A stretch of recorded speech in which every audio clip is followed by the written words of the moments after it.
आज शेख साहब ने एक बड़ी इंपॉर्टेंट बात की। उन्होंने ये कहा कि जनाब इस्टेब्लिशमेंट न्यूट्रल है। जंगी तरीन साहब वैसे भी जितना रगड़ा खा चुके हैं इस हुकूमत के हाथों से, ये अपने हाथों से हुकूमत बनाई। मेरे हाथों से तराशा हुआ पत्थर का सनम आज बुतखाने में भगवान बना बैठा है कि ये जो नंबर है ये 24 के बजाय तकरीबन 40 तक पहुंच चुका है। इस वक्त जो चीज़ है वो एक मामले पे डेड लॉक है। वो डेड लॉक किस बात पे है?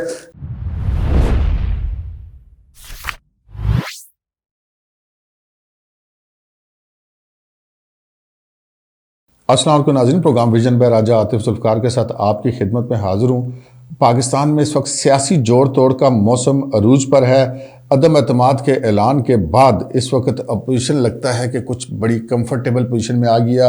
वफाक के अंदर भी और पंजाब के अंदर भी ये क्या मामला चल रहे हैं, इस पर बात करेंगे और फिर आपको ये भी बताएंगे कि अपोजिशन जो कि बड़ी कंफर्टेबल पोजीशन में है उसके अंदर भी एक डेड लॉक आया हुआ है। वो डेड लॉक कब निकलेगा, कब मामलात आगे बढ़ेंगे, इस हवाले से आपको आगाह करेंगे। और फिर हुकूमत की सफ़ों में जो है वो परेशानी ज़ाहिर होनी शुरू हो गई है। वही शेख रशीद अहमद साहब, उनकी गुफ्तगू से अब ये लगता है कि हुकूमत ना सिर्फ ये कि वाकई ख़तरे में है बल्कि जनाब शेख की सियासत भी ख़तरे में है। और फिर पाकिस्तान की सियासत में एक और ख़बर भी सामने आई है, वो ये है कि DG ISI की तरफ से ISI के अफसरान को मुबैना तौर पर हदायत जारी की गई हैं कि वो सियासत से दूर रहें। इसके क्या असरात होंगे और क्या असरात सामने आना शुरू हो गए हैं, इस पर हम बात करेंगे। मगर इससे पहले कि हम अपने प्रोग्राम को आगे बढ़ाएं, आपसे गुजारिश है कि अगर अभी तक आपने हमारा चैनल सब्सक्राइब नहीं किया तो प्लीज़ कर लीजिए और साथ ही बेल आइकॉन भी दबा दीजिए ताकि जो ही हमारा कोई प्रोग्राम अपलोड होता है तो उसका नोटिफिकेशन फौरी तौर पर आपको मौसूल हो सके। प्रोग्राम का बाकायदा आगाज़ करते हैं जी। पाकिस्तान के अंदर तो सियासत में ये बहुत बड़ी ख़बर है कि आज के अखबारात में ये ख़बर शायद अंसार अब्बासी साहब ने ये ख़बर दी थी कि DG ISI lieutenant general Nadeem Ahmed Anjum की तरफ से ISI के अफसरान को ये हुक्म दिया गया है, ये हदायत दी गई है कि वो सियासी मामलात से दूर रहें, सियासत से ख़ुद को दूर रखें। और पाकिस्तान में जो हालिया चंद बरसों की सियासत है उसके पेश नज़र हम देखें तो ये एक बहुत बड़ी ख़बर है। उसके बहुत सारे मानी और मतालिब हैं और सबसे ज़्यादा परेशानी की बात जो है वो हम कह सकते हैं कि बजा तौर पे ये हुकूमत के लिए परेशानी की बात है, क्योंकि जो वफाक में हुकूमत इस वक्त इमरान खान साहब की, वो तो इस्टेब्लिशमेंट की मुबैना सरपरस्ती के बगैर चलने का तसव्वुर भी नहीं कर सकती, अब तक नहीं कर सकती। और इस वक्त जो उनके लिए बड़ी परेशान कुन सूरत हाल है कि एक तरफ तो वज़ीर-ए-आज़म दौरा रूस ख़त्म करके पाकिस्तान वापस पहुँचते हैं और ऐन उसी वक्त एक ऐसी ख़बर सामने आई है तो यकीनन ये खान साहब के लिए बड़ी परेशानी की बात होगी। और ख़ान साहब के लिए क्या परेशानी की बात होगी, इसके जो पाकिस्तान की सियासत पर असरात हैं वो बड़े नुमायाँ होंगे, क्योंकि पाकिस्तान के अंदर जो सियासत को सियासतदानों के लिए छोड़ देने का जो मामला है वो ना सिर्फ ये कि अपोजिशन के लिए बड़ा इत्मीनान बख्श होगा, बल्कि हम ये कह सकते हैं कि जो पाकिस्तान के अंदर जो जमहूरियत पसंद होते हैं, जो जमहूरियत पसंद लोग हैं, चाहे वो किसी भी साइड पर हों, चाहे उनका सियासत से तल्लुक़ हो या ना हो, लेकिन जो भी लोग जमहूरियत पसंद है उनके लिए ये बहुत ज़्यादा इंपॉर्टेंट बात है। लेफ्टिनेंट जनरल नदीम अहमद अंजुम की तरफ से माजी में भी एक दो ऐसे इक़दाम किए गए जो कि बड़े प्रोफेशनल उनका एटीट्यूड था। उस हवाले से हम देखा जाए तो कि उन्होंने जो एक अहकाम जारी किए थे कि उनकी कोई तस्वीर, उनकी कोई वीडियो मीडिया को रिलीज़ नहीं की जाएगी। और एक इंटेलिजेंस एजेंसी के सरबराह, एक खुफिया एजेंसी के सरबराह को यकीनन ऐसा ही होना चाहिए जैसा इस वक्त वो बड़े प्रोफेशनल एक सरबराह होने का सबूत दे रहे हैं। और हमने देखा कि पहले तो हमारी जो हुकूमत है वो तो इसी किस्म की तस्वीरें और जो वीडियोस मीडिया पर चला के जो है वो अपना आपको वो कहते हैं एक बहुत बड़ा देव या एक बहुत बड़ा जिन दिखाने की कोशिश करती थी, लेकिन अब जो है वो एक प्रोफेशनल रवैया इख्तियार किया है। और इसमें यकीनन ये इसको सराहा जाना चाहिए, क्योंकि एक खुफिया एजेंसी का सरबराह जिसको हम कहते हैं कि मुल्क का चीफ सिपाही जी सबसे बड़ी एजेंसी के सरबराह, तो फिर आम लोगों को फिर ये भी नहीं पता होना चाहिए कि उसका चेहरा मोहरा कैसा है और उसकी क्या मूवमेंट होती है, वो किससे मिलता है, कब नहीं मिलता। ये चीज़ें यकीनी तौर पे खुफिया एजेंसी के सरबराह की खुफिया ही रहनी चाहिए। और लेकिन सियासी मामलात के हवाले से अगर देखा जाए तो हुकूमत के लिए ये कोई अच्छी खबर नहीं है, क्योंकि हुकूमत तो ओपनली उनके वज़रा भी इस चीज़ का एतराफ़ करते हैं कि जी हम तो इस्टेब्लिशमेंट का हाथ हमारे सर पे होता है तो हम चलते हैं और हमारे सर पर है। जैसे कि अपना जनाब शेख साहब, वो आपको पता ही है माजी में बिल्कुल वो डंके की चोट पर ये कहते रहे हैं कि जनाब अब इस्टेब्लिशमेंट का हाथ इमरान खान के सर पर है, हमारे सर पर है, और अपोजिशन जी चाहती है कि वो उनके सर से उठ के, हमारे सर से उठ के उनके सर पे आ जाए। लेकिन ऐसा नहीं होगा, वो गिरबान तक तो जाएगा लेकिन सर पर नहीं जाएगा। लेकिन वही शेख रशीद अहमद साहब जो है वो अब आहिस्ता आहिस्ता उनकी जो प्रेस कॉन्फ्रेंसेज है उनके अल्फाज में तब्दीली आ रही है। वो इस बात पर तो खड़े हैं कि मैं इमरान खान के साथ खड़ा हूँ। उसकी वजह क्या है कि ये उनकी मजबूरी है।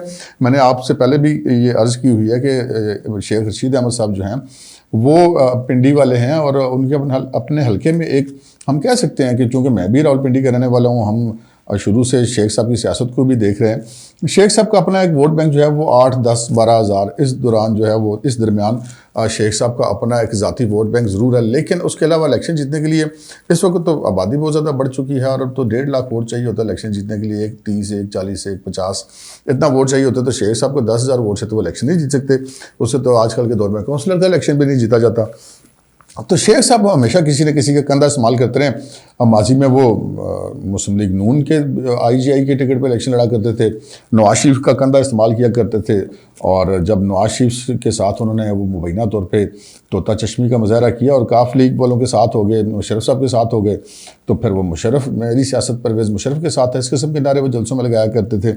और फिर एक वक्त आ कि जब परवेज़ मुशर्रफ साहब वाला मामला ख़राब हुआ तो फिर शेख साहब भी एक दफ़ा असम्बली से आउट हो गए, और जब शेख साहब असम्बली से आउट हुए तो उसके बाद फिर दूसरा उनका मौका मिला कि जब इमरान खान साहब वाले जो है कहते हैं ना कि घोड़े में जान डाली गई, तो शेख साहब ने दौड़ कर जो है वो इमरान खान साहब के कंधे पे सवारी कर ली और उनका टिकट किसी बंदे को अपने हल्के में नहीं लेने दिया और अपने आप को इत्तेहाद में ले आए। वो एक चूँकि सिंगल मेंबर पार्टी के वो सरबरा भी हैं, खुद ही उसके सरबरा भी हैं, खुद ही उसके टिकट होल्डर भी हैं, खुद ही उसके वज़ीर भी हैं।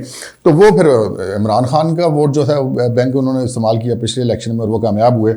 अब उनकी पोजीशन इस वजह से फंसी हुई है कि आगे जो इलेक्शन आ रहे हैं उसमें भी शेख साहब हैं। तो अगर हमें ये बात समझ आ रही है तो शेख साहब तो सारी उम्र गुजर गई उनको सियासत करते हुए, तो शेख साहब को ये नज़र आ गया अगले इलेक्शनों में तो उनके पास कोई कंधा नहीं होगा।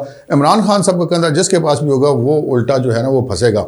हमने अर्ज़ की ना कि अगले इलेक्शनों में नज़र ऐसा आ रहा है कि PTI का टिकट भी लेने के लिए शायद कोई तैयार ना होगा। तो ये भी ना होगे वो मोटरसाइकिल वाले टिकट फेंक के भाग जाए, नहीं बस दे देता टिकट, और ऐसी कोई सिचुएशन बने तो फिर भी शायद कोई लेना ना पसंद करे तो फिर शेख साहब किधर जाएंगे। शेख साहब को अब पिछली दफ़ा जब नवाज शरीफ साहब पाकिस्तान वापस आए थे जलावतनी काट के, तो उन्होंने बड़ी कोशिश की थी कि किसी तरीके से नवाज शरीफ साहब के साथ उनकी कोई माफ़ी तलाफ़ी हो जाए, कोई मामला इनके तय पा जाए मुबैना तौर पर। लेकिन शेख साहब की जगह पाकिस्तान मुस्लिम लीग नून में नहीं बन सकी। बहुत सारी वजूहत उसकी होंगी, लेकिन बहरहाल शेख साहब को अब भी पता है कि अब भी पाकिस्तान मुस्लिम लीग नून में उनकी कोई जगह नहीं है, और उन्होंने अगर आइंदा इलेक्शन में रहना तो फिर वो किधर जाएंगे। लिहाजा उनकी गुफ्तगू से जो वो परेशानी ज़ाहिर, और उनके पास यही ऑप्शन है कि वो अपने आप को इमरान खान साहब के साथ नथी रखें। आज उन्होंने एक मीडिया टॉक किया जिसमें उन्होंने एक तो वो जैसे रवायती होता है कि वो दोनों पहलवान जो नहीं है वो अपनी अपनी बढ़ मारा करते हैं। तो शेख साहब ने बढ़क मारी। उन्होंने कहा कि जनाब ये अदम एतमाद की जो तहरीक है ये बड़ी ढीली ढाली और डामाडोल किस्म की तहरीक है। और फिर उन्होंने ये भी कहा कि जनाब खरीदो फरोख्त शुरू हो गई तो फिर झाड़ू फिर जाएगा सियासत में, और जो इत्तेहादी हैं वो इमरान खान साहब के साथ खड़े होंगे, और जो इमरान खान को छोड़ेगा वो बेवकूफ़ी करेगा, और इस सूरत हाल में कोई किसी के साथ नहीं है। और ये जो उन्होंने गुफ्तगू की, आप अगर आप कंपैरिजन करें जो आज से महीना 2 महीना पहले तक शेख साहब गुफ्तगू कर रहे थे और बड़े धड़ल्ले से कहा करते थे कि जनाब इस्टेब्लिशमेंट कहा था इमरान खान के साथ पे ये बिल्कुल सेम पेज है, कोई ऐसी बात नहीं है। आज शेख साहब ने एक बड़ी इंपॉर्टेंट बात की। उन्होंने ये कहा कि जनाब इस्टेब्लिशमेंट न्यूट्रल है। उनके ये अल्फाज थे। आज साथ उन्होंने कहा कि इस्टेब्लिशमेंट न्यूट्रल है और हुकूमत के साथ है। उन्होंने ये बिल्कुल भी नहीं कहा कि इमरान खान के साथ है, क्योंकि इस्टेब्लिशमेंट जो भी हुकूमत होती है उसके साथ होती है कि वर्किंग रिलेशनशिप होती है। तो शेख साहब की जो अब गुफ्तगू है उसमें बहुत नुमायाँ फ़र्क आ गया है। कुछ थोड़ा सा वो अपने आगे के लिए भी वो बना रहे हैं जगह कि जी वो कल अगर कोई तहरीक अदम एतमाद कामयाब हो जाती तो वो कहेंगे जी मैंने तो पहले कह दिया था कि सियासी खरीदा फरोख्त शुरू होगी और फिर झाड़ू फिर जाएगा। तो बहरहाल वो कोशिश तो कर रहे हैं कि वो क्या अब कुछ ना कुछ इमरान खान साहब के साथ अपने आप को नथी रखें, लेकिन बहरहाल उनकी गुफ्तगू से अब परेशानी आया होनी शुरू होगी। और वो अब वाज़े तौर पर जो शख्स कहता था कि इस्टेब्लिशमेंट का हाथ इमरान खान के सर पर है, आज वही शख्स इमरान खान की काबीना में होते हुए भी उससे बिल्कुल उलट बात कर रहा है और ये कह रहा है कि इस्टेब्लिशमेंट न्यूट्रल है और हुकूमत के साथ है, यानी कि इमरान खान के साथ उन्होंने लफ्ज़ इस्तेमाल नहीं किया। तो यहाँ से आप अंदाज़ा कर सकते हैं कि इमरान खान साहब के लिए परेशानियों का वक्त जो है वो शुरू हो चुका है। मैंने आपसे अपने कल के और परसों के प्रोग्राम्स में ये अर्ज़ की थी कि इस वक्त पाकिस्तान तहरीक इंसाफ के अरकान और कौमी सूबाई असम्बली है, वो सब के सब बड़ी उम्मीद भरी नज़रों से अपोजिशन और उसके मुख्तलिफ ग्रुप्स की तरफ देख रहे हैं कि कोई हमसे रब्ता कर ले कि कहीं ऐसा ना हो कि आंदा जो आने वाला सिनेरियो उसमें उनकी कोई ट्रेन मिस हो जाए।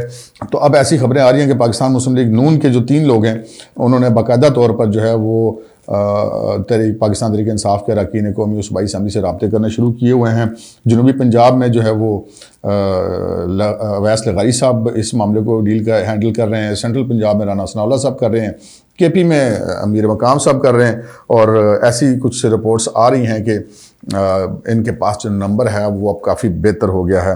अब हम आते हैं अपनी उस मेन खबर की तरफ जो कि मैंने पहले अर्ज़ की थी कि अपोजिशन जो है वो बड़ी कॉन्फिडेंट दिखाई दे रही है कि उनके पास गिनती ज़्यादा बेहतर हो गई है, क्योंकि ऐसे कुछ खबरें आई थी, हम आपको साथ साथ आगाह भी करते रहें कि जहांगीर तरीन जो हैं वो उन्होंने अपने और जो उनका ग्रुप है उन्होंने शहबाज शरीफ साहब को मुकम्मल तौर पर हमायत का यकीन दिलाया हुआ है और जहांगीर तरीन साहब से रब्ते की, उनको मनाने की जितनी कोशिशें हुकूमत की तरफ से की गई और पता चला कि फवाद चौधरी साहब और असद उमर साहब की ड्यूटी भी ये लगाई थी इमरान खान साहब ने कि वो उनसे रब्ते करें और मामलात को बेहतर करें। लेकिन जहांगीर तरीन साहब वैसे भी जितना रगड़ा खा चुके हैं इस हुकूमत के हाथों से, ये अपने हाथों से हुकूमत बनाई। वो एक शेर है ना कि वो मेरे हाथों से तराशा हुआ पत्थर का सनम आज बुतखाने में भगवान बना बैठा है। तो वही इमरान खान साहब जिनको उन्होंने वो पंजाब में भी उनकी हुकूमत बनवाई और वफाक में उनकी हुकूमत बनवाई, यानी उन्होंने एक बड़ा की रोल प्ले किया था उसमें। उसकी वजूहत जो भी थी, उसकी बैकग्राउंड जो भी थी, वो एक अलग बात है। और फिर बाद में इसी हुकूमत में फिर हमने देखा कि जहांगीर तरीन साहब और उनके साहबजादे के खिलाफ जो भी कार्रवाइयाँ हुई, मैं इस बहस में नहीं जाता कि वो कार्रवाइयाँ दुरुस्त थी या गलत थी, लेकिन अगर कार्रवाइयाँ ही करनी थी तो फिर अगर खान साहब को मेरिट पे कार्रवाई करने वाले होते तो इस वक्त भी उनके वज़रा ऐसे हैं जिनके नाम पंडोड़ा पेपर्स में आए हुए हैं। और इमरान खान साहब ने नारा भी लगाया था कि जनाब मैं अपनी निगरानी में पंडोड़ा पेपर्स की इंक्वायरी करूँगा, लेकिन वो उस तरफ नहीं गए। और उनके काबीना के जो अरकान हैं उनके खिलाफ आटा स्कैंडल, अद्वियात स्कैंडल, चीनी स्कैंडल और पेट्रोलियम स्कैंडल, बहुत सारे स्कैंडल्स हैं, लेकिन खान साहब किसी की परवाह नहीं करे। तो अलबत्ता जहांगीर तरीन साहब को रगड़ा जो है उन्होंने ज़रूर लगाया। तो जहांगीर तरीन साहब को कहते हैं ना कि वो अब अपना उधार चुकाने की नीयत में दिखाई दे रहे हैं और मुलाकातें भी उनकी शहबाज शरीफ साहब से हो गई हैं। ज़राए भी कह रहे हैं कि उनको हिमायत का यकीन भी दिला दिया गया है। फिर उसके अलावा मैंने आपको बताया था कि तहरीक इंसाफ का सूबाई असम्बली का और तकरीबन 1 दर्जन से ज़ायद लोगों का ऐसा ग्रुप है जो कि आज़ाद मुंतखब हुए थे, बाद में शामिल हुए थे। जहांगीर तरीन ग्रुप से हट के वो एक ग्रुप है, वो भी मुस्लिम लीग नून से मुसलसल रब्ते में है और वो इस इंतज़ार में कि कब उनको कोई यकीनदानियाँ कराई जाती हैं और वो फिर अपने आप को मुस्लिम लीग नून के साथ वाबस्ता करना चाहते हैं। उससे पहले अयाज सादिक साहब जो हैं वो नवाज शरीफ साहब के पास कुछ लिस्ट लेके गए थे अरकान कौमी असम्बली की, कुछ की अप्रूवल हुई, कुछ की नहीं हुई।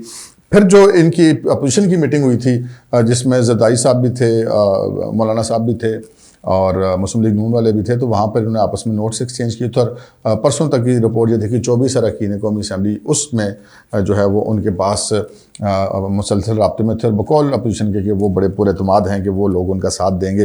फिर वो ग्रुप भी साथ देता है, फिर जहांगीर तरीन का ग्रुप भी साथ देता है, फिर कुछ आज़ाद लोग हैं वो भी अगर साथ देते हैं तो हुकूमत की गिनती जो है वो अपोजिशन की जो गिनती है वो फिर काफ़ी आगे बढ़ती हुई दिखाई दे रही है। और फिर कुछ ऐसी भी खबरें आ रही हैं कि ये जो नंबर है ये 24 के बजाय तकरीबन 40 तक पहुँच चुका है। बहरहाल ये तो पता तब चलेगा जब तहरीक अदम-ए-एतमाद पेश होगी और फिर ज़राए का ये कहना है कि तहरीक अदम-ए-एतमाद तमाम जगहों पर लाई जाएगी। पंजाब में भी लाई जाएगी वज़ीर आला उस्मान बुज़दार के खिलाफ, वफाक में वज़ीर आज़म साहब के खिलाफ भी लाई जाएगी और जो है वो स्पीकर कौमी असम्बली के खिलाफ भी लाई जाएगी।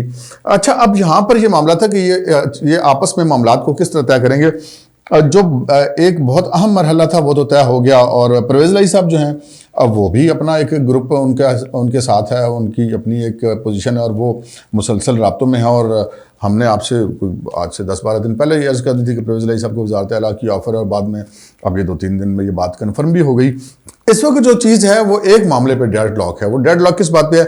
ये मामला तो तय हो गया कि जनाब प्राइम मिनिस्टरशिप शहबाज शरीफ साहब के पास जाएगी, इसमें तब्दीली भी हो सकती है और पंजाब में परवेज़ लाई साहब को वज़ीर आला पंजाब बना दिया जाएगा और फिर स्पीकर कौमी असम्बली है वो सैयद खुर्शीद शाह को बनाया जाएगा।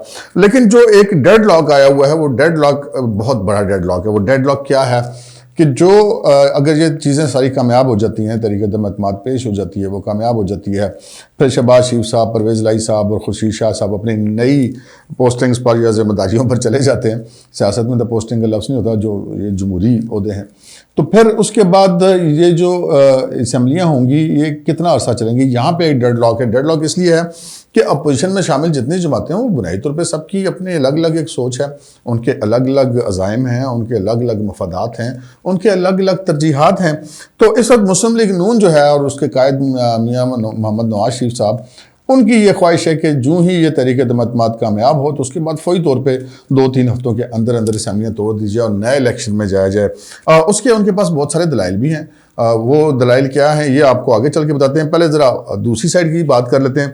पहले तो मुस्लिम लीग नून जो है वो पंजाब चौधरी परवेज़ लाई को देने पे राज़ी नहीं थी, लेकिन पहले आसिफ ज़रदारी साहब ने ये तजवीज़ पेश की और चौधरी को ऑफ़र भी की। फिर उसके बाद उन्होंने एक बड़ी कामयाबी से मौलाना फजल रहमान साहब को इस बात का कायल किया और मौलाना फजल रहमान साहब भी उनके हम आवाज़ हो गए इस मामले पर। फिर जब मौलाना फजल रहमान साहब भी जरदारी साहब के हम आवाज़ हुआ तो फिर नवाज शरीफ साहब ने भी ओके कर दी कि जी ठीक है, परवेज़ लाई साहब को हम पंजाब में वज़ारत आला देने को तैयार हैं। लेकिन अब जो मामला है वो आगे चल के ये है कि मुद्दत के मामले में पाकिस्तान पीपल्स पार्टी क्या ये चाहती है कि ये असम्बलियाँ अपनी मुद्दत पूरी करे और 1.5 साल के बाद इलेक्शन हो, जो भी prime minister, chief minister, speaker बने वो अपने जो आइनी मुद्दत है वो पूरी करे असम्बलियों की। जब तक ये असम्बलियाँ रहती हैं उस वक्त तक ये वो रहें। लेकिन उसमें चूँकि इनका फ़ायदा है, पीपल्स पार्टी का फ़ायदा ये है कि ऑलरेडी सिंध में उनके पास हुकूमत है, तो वो नहीं चाहेंगे कि वो हुकूमत उनकी 1.5 साल पहले चली जाए। और फिर उनको ये भी पता है कि आइंदा जो इलेक्शन होगा उसके अंदर उनकी पोजीशन क्या होगी। वो आज भी इलेक्शन में जाएंगे तब भी उनकी वही पोजीशन होगी, और अगर वो 1.5 साल के बाद भी जाएंगे तब भी उनकी वही पोजीशन होगी।